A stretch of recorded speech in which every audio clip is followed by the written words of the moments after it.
Здравейте, мили мои прекрасни момчета! Обръщам се едновременно към двамата, защото искам и на двамата да оставя една заръка, която надявам се в годините да се припомняте в трудни моменти.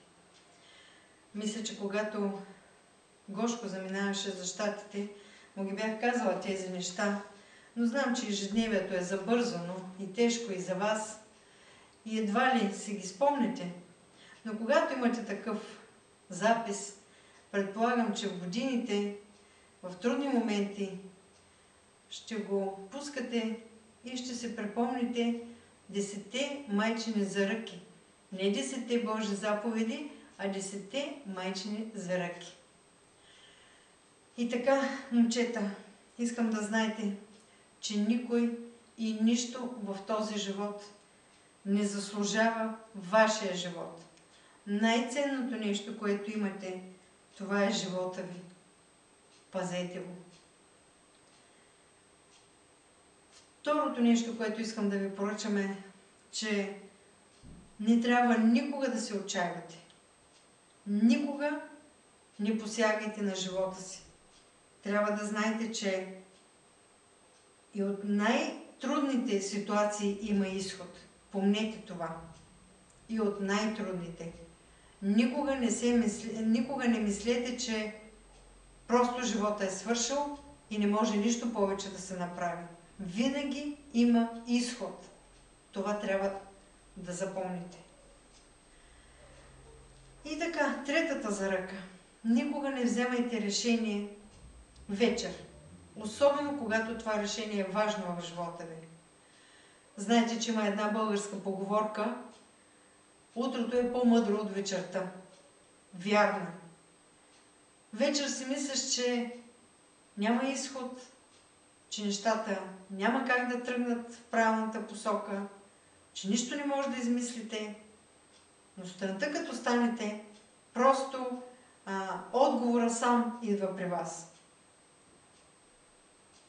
Още нещо. Никога не вземайте важни решения, когато сте пили алкохол. Колкото и малко алкохол да сте поели. Човек става по-лежерен, по-лекомислен и много лесно обещава и много трудно взема правилно решение, макар и малко пил.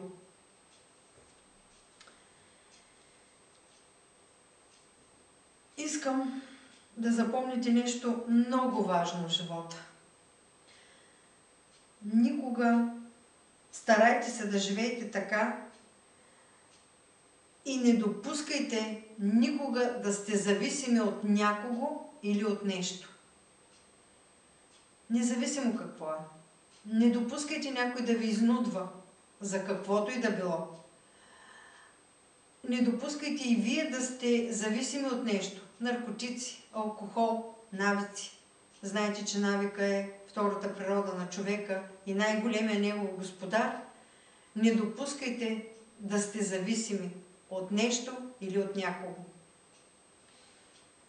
Знайте, че единствените хора на този свят, на които можете всичко да кажете, това сме ние, вашите родители. Може би в момента, ако ситуацията е тежка, да изнервничим или да ви се скараме, но ние никога няма да ви помислим злото. И винаги ще направим всичко възможно, за да ви измъкнем от ситуацията, да ви помогнем, да ви стабилизираме, да застанем до вас в трудна ситуация.